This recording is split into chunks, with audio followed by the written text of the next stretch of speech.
This is the book of Job, chapter 9 and verse 24. And it reads, "The earth is given into the hand of the wicked. He covered the faces of the judges thereof. If not, where? And who is he?" All right, before I get started, I would like to give all glory, honor, and praise unto the Heavenly Father and His only begotten Son, Yahweh, Bahasham, Yahushai, Bahasham, Rachakwadash. Double honors unto the apostles and the other bishops of Great Millstone, all right, who taught this word in truth and in sincerity. Salutations to the hopeful elect that's preaching this word as well across the four winds of the earth. This is your brother Lamaya Allah from the GMS camp here in Wisconsin. All right, and just coming at you with a quick lesson. Okay, Lord willing, is edifying and straight to the point. This is actually inspired by the elder brothers Arrows of Indignation 1442. Okay, I'm gonna just go ahead and play the video.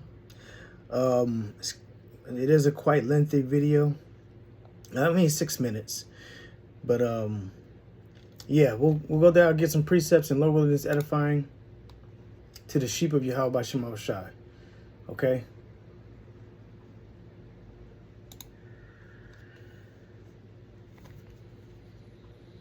All right, and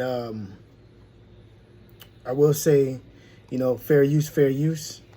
Okay, this is these videos are not monetized, but for educational and informational purposes only. All right, and that's under the copyright disclaimer 107. All right, section 107 act. The act is act of 1976. Okay, fair use.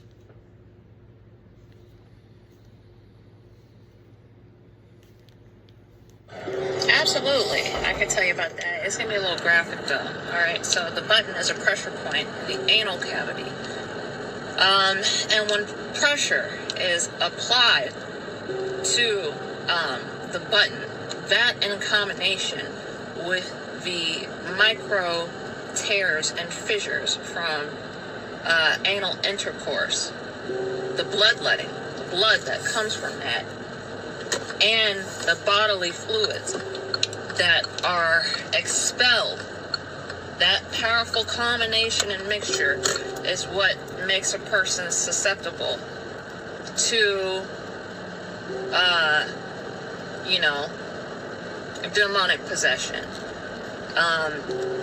That is a thing that is really common among these, like, secret societies, cults, fraternal organizations, etc.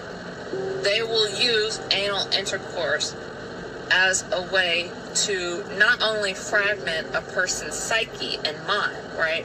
Especially if this person is doing this activity unconsensually, right? It's going to fuck with your mental, and it's going to drive you a little crazy. But, I'm gonna stop it right there real fast. All right, and ultimately, you know, we know the ones that do this. All right, and that's like she said, it comes from the top elite first and foremost. All right, and it's a way of how can you say? It's a ritual that they use to ultimately gain control. You see, and the crazy, it's not crazy because we see even, you know, it's the way that they're using to have Jake, you know, get to certain statures, certain levels in this world. Okay, and it's wicked. That's why I read Job 9 and 24. The earth is given into the hand of the wicked. All right.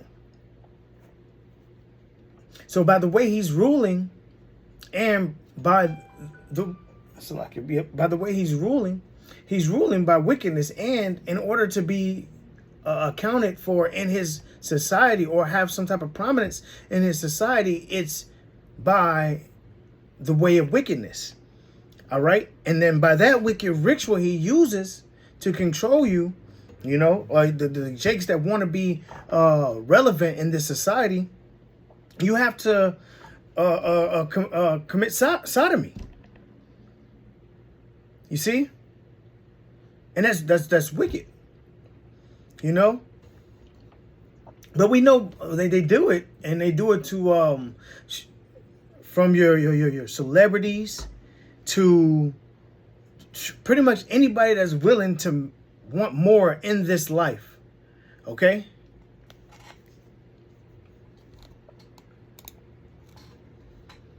That's the way he rules.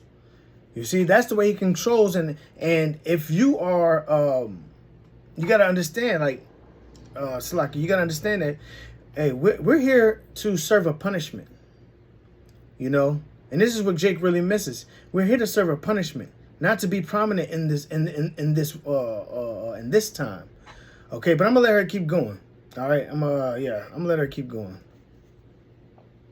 But it shows you how deep, Slaki, it shows you how deep the mind is. You see? He said, thou art wiser than Daniel. All right? And a lot of the wisdoms that they're using is on the top left-hand side. If that's the way that's being used to ultimately control, you know, they can understand that certain, like she said, you can control a person's brain or Salaki, you know, all the, you know, terms that she used, but pretty much gain control of them by way of their bodies. You see? But it's all through wickedness. Salaki, I'm gonna go ahead and let her keep going. Yeah, they will. Sex, it's magic. It's sex magic. It's basically what's happening.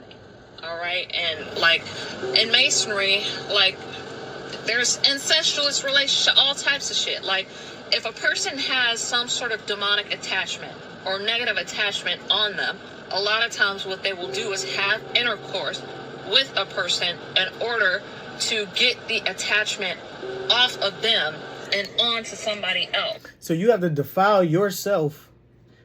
You have to defile yourself to be prominent in this day and age, or to be you know, to be on a certain status, you know, and to get it off, you have to defile someone else, you know. But it all goes hand in hand with everything that Esau Edom does in this world. All right. And when I say Esau Edom, I'm talking first and foremost the top wicked elite, all the way down to you know, the lower echelons of Esau. And that's a self-proclaimed white man. Okay? That's the only way you can be prominent in this society. So Jake, like, I mean, it's imperative for Jake to wake up. You know?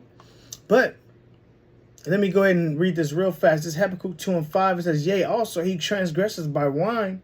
He is a proud man. Neither keepeth at home, who enlargeth himself as a desire of hell, and is as death, and cannot be satisfied, but gathereth unto him all nations, and heapeth unto him all people. Oh, and this is slack. I should have read this after Job 9:24, because it helps to put a face, you know, on who the wicked of the world is. And that's Esau Edom. You see, by way of his philosophies is how he's ruling this earth. And that's a type of way he's ruling. He's ruling by his decadence. He's ruling by he's ruling by way of his wickedness. All right. And we know it's him because, yes, who's more prouder than this self-proclaimed white man? All right. It says not to keep it at home. He goes into everyone's countries. All right. He grapes, robs, murders. Okay. And he does it to the point where he already has everything, you know, but he cannot be satisfied. So he just wants more and more until he gets more and more people. And that's what this end goal is with the MOTB. All right. The Revelation 13 and 16. Okay. But let me Salakia. Yeah, but that's who ultimately who runs this world. You see that he run it by wickedness, by decadence, by this by his witchcraft, because that's what it is. You know, these rituals is all, but you gotta understand this all is on the left side of the Lord. All right. This is the left side. So the Lord is actually, allowing these things to happen, ultimately to judge him. All right, but also to judge the wicked that's following after him. That's why it's imperative. What Micah 2:10 says, "Arise ye and depart." Hold on, I'm gonna go ahead and let it keep going, Salaki. I'm gonna try to let it go all the way through this time. On to somebody else, and that is usually done when the bodily fluids are expelled from the person that has the attachment. See, this is deep. The bodily fluids expel, attachment goes with it. All right, and it is now the person who is on the receiving end of said intercourse now has the attachment on it. It's like they absorbed it. Right, so it's more than just the physical. Like in masonry, dudes, fathers will have intercourse with firstborn daughters and shit because they have negative attachment. They think that by doing gross shit, predatory behavior, that it gets the attachment off of them. And in secret societies, what it means to sell your soul, it is not, you can't sell your soul. Souls are not for sale. Souls belong to God. So however, ultimately, what is for sale is the vessel. The vessel is for sale. All right? And the ones that are deemed to secret destruction. Societies, cults, all that shit. Basically, what it means to sell your soul is allowing your vessel to be degraded. Allowing. Degradation is the name of the game. Yes, we'll give you a house, we'll give you money, we'll set you up with a job. If you are ever the threat of prison, right? Masonry. A lot of these people are judges, lawyers, law enforcement, whatever. You ever find yourself in trouble, as long as you are willing to be degraded for us and by us, you have anything you fucking want, and you are off the hook, no matter what. You see? You have to defile yourself to be some type of, have some, a comfortable life on this side. You see? But, and that's all wickedness. You see? But Jake would go as, and First Maccabees. Let me get it real fast. Because that's what they did in past times. You know, they don't want to deal with the judgment of the Lord, or this, the punishments of the Lord, being in captivity because we went against the Lord.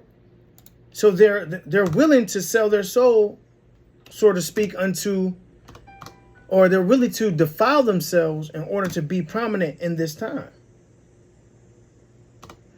or in this life.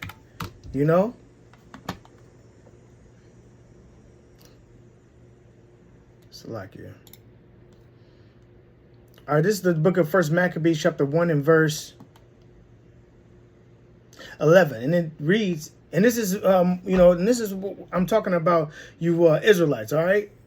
Israel. This is all who I'm talking about, okay? It says, and those, well, I'm pointing out the wicked, which is Esau, Edom, and then you Israelites that's following up under him. All right, it says, in those days were now of Israel wicked men who persuaded many, saying, let us go and make a covenant with the heathen that are round about us. You see? And your celebrities, they put on this how can I say, they put on this persona that easily gets Jake to want to be just like them. You see? Why do you think in the coming up they never really thought Jake to be anything, you Negroes, Latinos, and Native Americans, other than what? Playing football, right? Rapping, doing things on that level. It's like you would risk, or you would take that chance of giving up everything in your life to follow after these men, so that, so that you and your family won't have to struggle.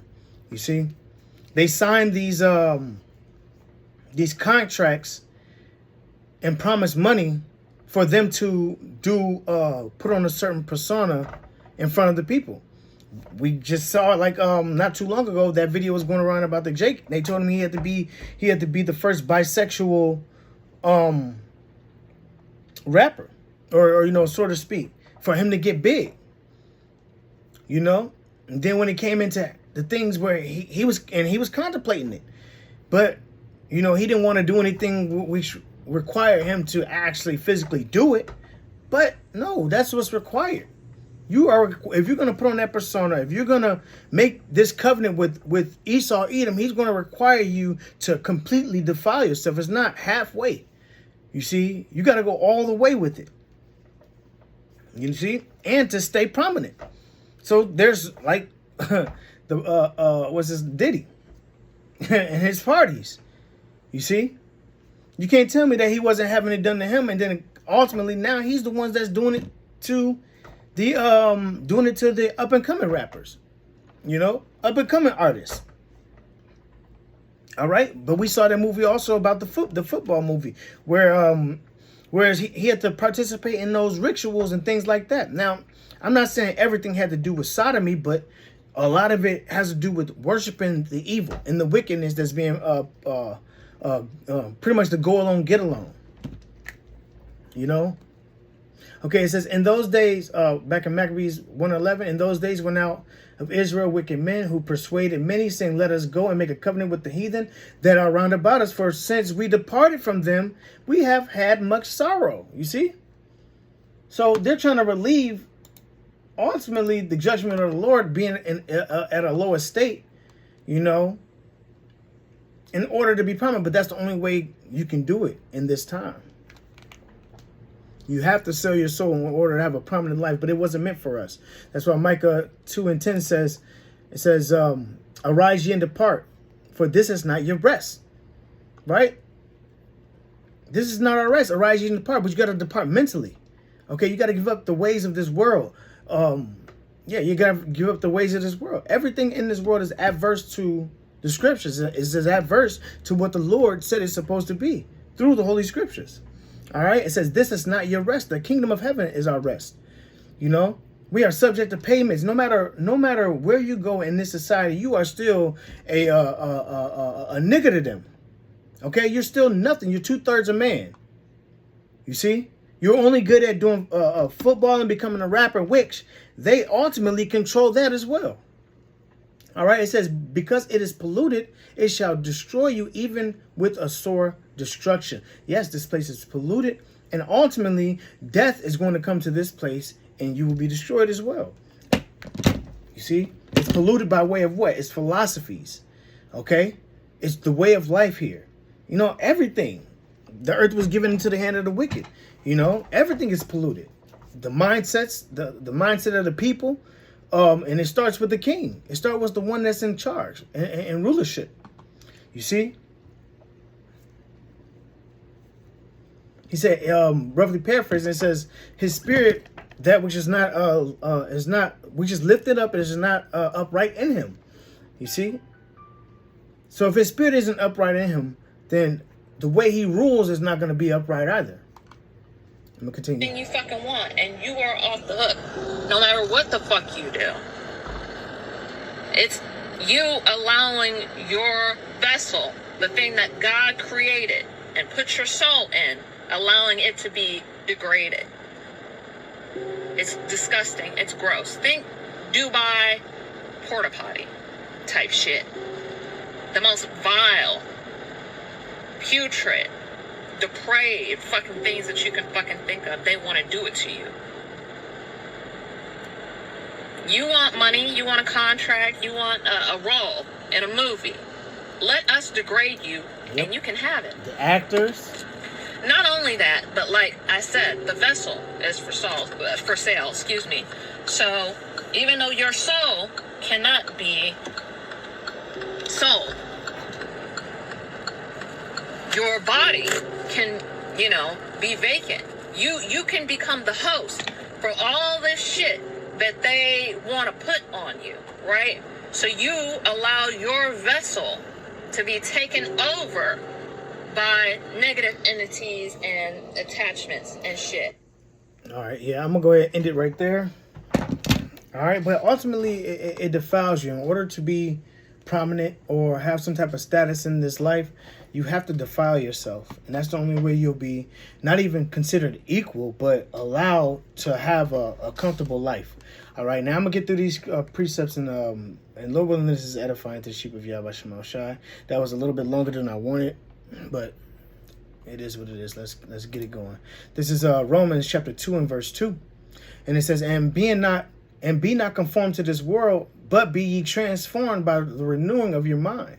Yeah, that ye may prove what is that good and acceptable and perfect will of the Most High. And that's the goal. You know, once you wake up to this truth, you're supposed to renew your mind. You're supposed to renew your mind by way of the scriptures, okay? And walk in the way of the scriptures and understanding that who your enemy is, all right? And the ways to depart from him, depart from his ways, is what we're supposed to do. And that's on an everyday basis, and not what the Christians say, our sins are going to continuously be forgiven. No, you're supposed to change yourself and renew your walk. Okay? And yeah, I just grabbed a bunch of precepts. Lord willing, it is edifying. Okay? And I'm going to just hit these precepts. All right. But yeah, when you come into this thing, you're supposed to change your mind, change your walk. All right. You're supposed to out with that old fleshly man, that old man that you once were, the old understandings that you had, right? And you're supposed to put on the new. And that's the scriptures in its entirety, okay?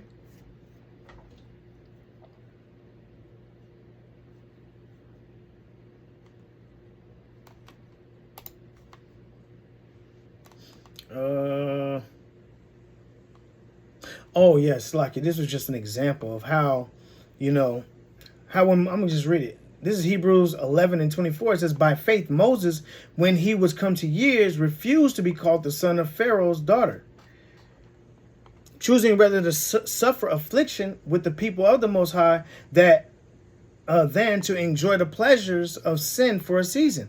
You see? So even Moses back then, and being up under Pharaoh, I mean, he had everything. He had everything he can hope for. He had everything that he wanted. But he chose to suffer affliction. Right? He chose to call himself a Hebrew Israelite. And that's what we're supposed to do now today. We're not supposed to want to be like the elites or these celebrities. Okay?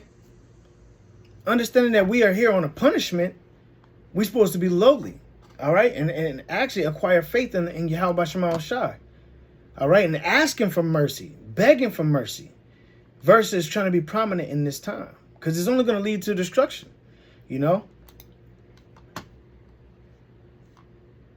is Jeremiah 45, and I just started at 4. It says, thus shalt thou say unto them, Lord Yahweh said thus, behold, that which I have built, I will break down. And that which I have planted, I will pluck up, even this whole land. And seekest thou great things for thyself? Seek them not. For behold, I will bring evil upon all flesh, saith the Lord Yahweh, but thy life will I give unto thee for a prey in all the places whither thou goest. So the Lord put us in these positions because we went against him. So we're supposed to be lowly. All right, the Lord says he's going to give us a prey anywhere we go. That's in the curses also in Deuteronomy 28. Okay, so all the curses from the 15th verse on down is why we are in is our judgment or our how can you say I can't, the word escapes me right now, man. It's all of this, all the things that we're going through right now is because we went against the Lord. And the Lord said it's going to continuously happen no matter where we go until he comes back. All right. And he delivers us from it. Okay.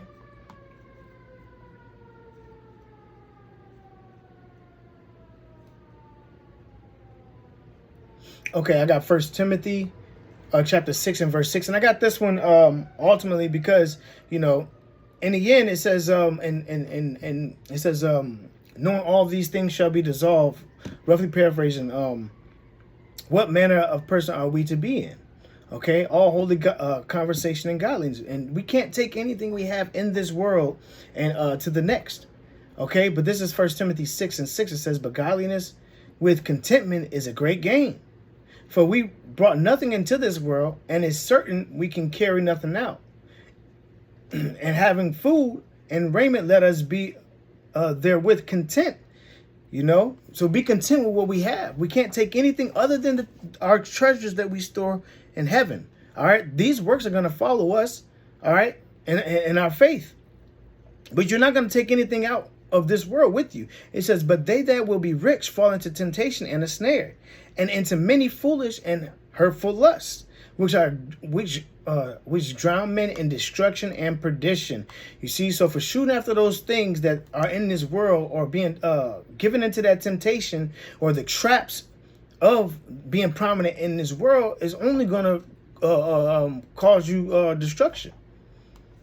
Okay. This is Mark 8, and this is actually what the brother had as a, or I think it's an elder. He had in his bio. I mean, as the description. It says, this is Mark 8 in verse 35. And it says, "Whoever shall," oh no, it's like it. Yeah, well, I'll read that. Yeah. This is Mark 8 and 35. It says, "Whosoever will save his life shall lose it. But whosoever shall lose his life for my sake and the gospel's, the same shall save it." You see? And that's what they're trying to do. They're trying to save their lives by giving heed to Esau Edom's ways.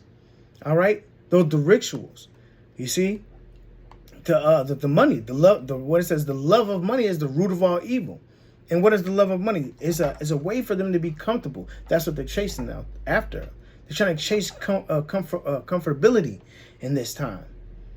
Okay? It says, "For what shall it profit a man if he gain the whole world and lose his own soul?" Because ultimately, that's what you're doing.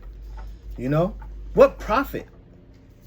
What are you going to do with it? It holds no weight. You see, to gain everything on this side and then lose your soul and be destroyed by thermonuclear missiles. You see, or by taken out of the way in Jacob's trouble.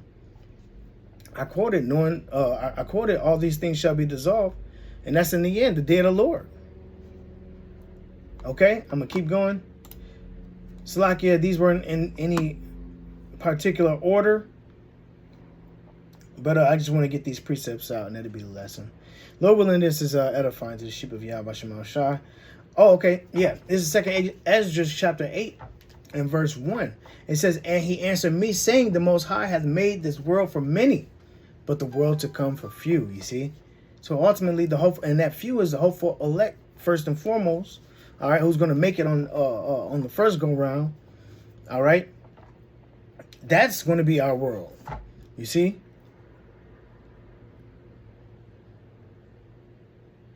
Yep, in this world from you see, you got to understand that it's not the majority that the Lord deals with. The Lord only deals with a select few.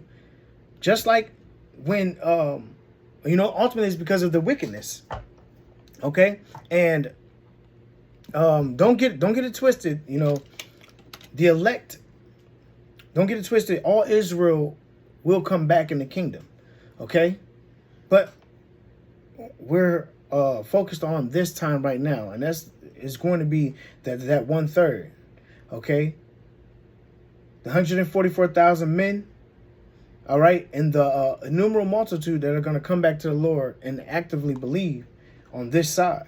Okay, that's the world made for the few. It's the Israelites' world. Okay, but starting with the elect.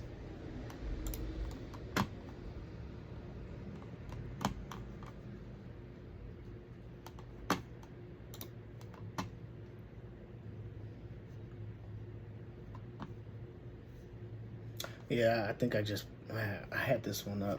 In Ephesians 5:15, it says, "See then that ye walk circumspectly, not as fools, but as wise, redeeming the time, because the days are evil." Yeah, yeah. The days are evil. There's nothing but wickedness in this place. The scriptures speak about the wickedness have reached the heavens. Okay, you know what? I'll end it on this one because they just reminded me. Lord willing, this was edifying. I know it's kind of all over the place, but yeah. This is Revelation 18:4. And it reads, "And I heard another voice from heaven saying, Come out of her, my people, that ye be not partakers of her sins, and that ye receive not of her plagues." You see? And those plagues is going to be that thermonuclear missiles that's coming down. All right? Come out of her. That's the hopeful elect being called up. Okay? Be called up in the heavenly chariots of the Lord. All right? It says, "Be not partakers of her sin." Like I quoted, her sins have reached up into the heavens. Okay? Oh, slack it. It's the next verse. Revelation 18:5, it says, "For her sins have reached unto heaven, and the Most High hath remembered her iniquity." So everything that has been done here in Babylon the Great, and even before by Esau, Edom, first and foremost, okay, and then all the other nations that has had Israel in captivity, all right. But ultimately, this place, Babylon the Great, being destroyed. So this place has a reward, okay? And it says, "Reward her even as she rewarded you, and double unto her double according to her works. And the cup which she hath filled, fill to her double." So, this place is only going to be destroyed, okay? And utterly destroyed until the point of there will always be the smoke. Okay, after the thermonuclear missiles lay this place waste, we're going to be remembering from generations on of the wickedness that was done here. Okay, by way of that smoke and remembrance. Okay, remembering the things that was done. All right, so this place is going to be utterly destroyed. Yeah, this place is going to be utterly destroyed. So, it's Salaki, I just lost my train of thought. But yeah, I mean, this was pretty much the lesson. Arise ye and depart, for this is not our rest. The wickedness that's done here is not compared to, you can't compare this life and the dainty things of this side to what it's going to be like in the kingdom. All right. So, with that, I'd like to give all glory, honor, and praises unto Yahweh, by Hashem, Yahushai, by Hashem, Harukakwadash, double honors to Apostle Elder, great millstone, and salutations to Hope Elect. Shalom.